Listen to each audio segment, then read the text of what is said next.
Voici une réhab un peu particulière pour une coachée qui veut pas forcément un programme de sport, mais plutôt une routine matinale avant de se mettre au bureau et de passer la journée assise sur sa chaise. Elle a des sensations de compression entre les omoplates, de tension depuis très très longtemps qui s'exacerbent à la pratique du sport. Donc, ce que je propose, de mettre un coussin sur lequel on va se comprimer à l'aide des mains, ici. Et en fait, je vais venir inspirer, expirer profondément. Comme je suis comprimée devant, mon volume va venir pousser mes côtes vers l'arrière. Donc du coup, ça va me faire un étirement de ma région interscapulaire. On y va. Pas hésiter à se replacer si nécessaire, à recomprimer efficacement. Voilà, là je suis bien. On peut faire des pauses inspiratoires ou expiratoires. J'inspire, je pose, je peux même réinspirer, j'expire. Je pose, j'inspire, je pose, j'expire. Donc le mouvement se fait avec ça, pas avec mes épaules. Ensuite, une position 4 pattes. On va venir travailler sur la protraction. Protraction et encore une fois, l'expansion extérieure de mes côtes.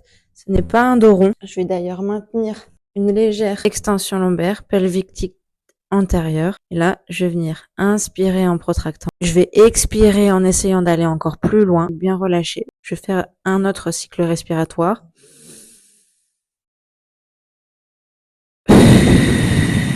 Et je relâche. Je remonte. Je vérifie que j'ai bien mon pelvique antérieur. Une version un peu plus difficile serait de déverrouiller les coudes et de ne pas bouger cette position de coude. Vraiment se mettre dans les omoplates.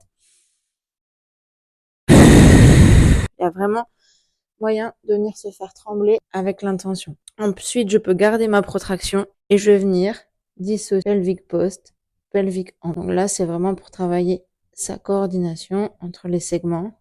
On va essayer de ne pas serrer les fesses. On n'est pas obligé d'aller très très loin. Et on relâche. Exercice suivant, c'est un exercice pour renforcer le mur abdominal et la flexion des hanches. Je vais venir tendre mes bras.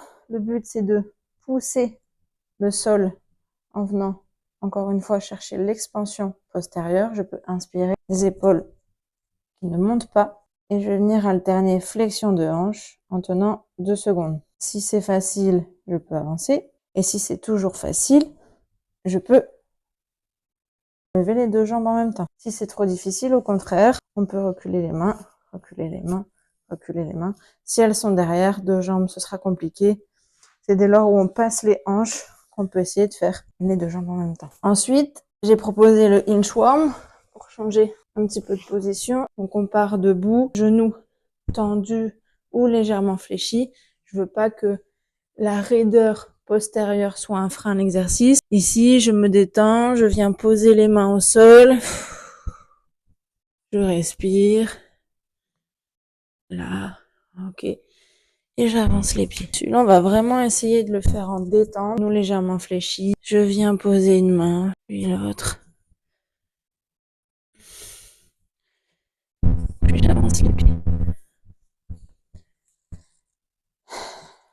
Le dernier, c'est de la rotation thoracique. D'ailleurs, dans le bilan, on s'est rendu compte que cette patiente, ça faisait bien longtemps qu'elle n'avait pas senti une vraie rotation. C'est comme elle est en posture d'extension, en fait. Elle tourne toujours comme ça, mais quand on tourne en extension, on va pas très loin. Donc, je veux pas de matériel. Donc, ce qu'il faut ici, c'est que je trouve des tuteurs. Mon tuteur, ça va être mes bras, mes jambes, où en fait, je vais venir tendre un bras ici. Et pour faire ma rotation, je vais imaginer que j'ai un élastique aussi accroché à mon pied et qu'en fait, ce tuteur va venir amorcer ma rotation. Par les respirations, je vais venir glisser dans ma jambe. Finalement, le membre mouvement, c'est plus mon bras avant que mon bras arrière. J'inspire, j'expire.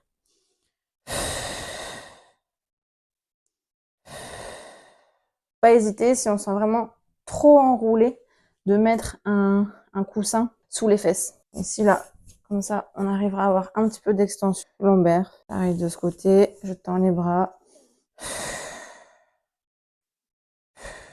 Donc, grâce à cette position, j'ai mes vertèbres thoraciques qui sont légèrement enroulées. On va dire plus un enroulement physiologique, avec ma syphose physiologique. Et comme ça, mes vertèbres peuvent bien tourner l'une sur l'autre faire ma rotation. Elles sont plus en position d'extension.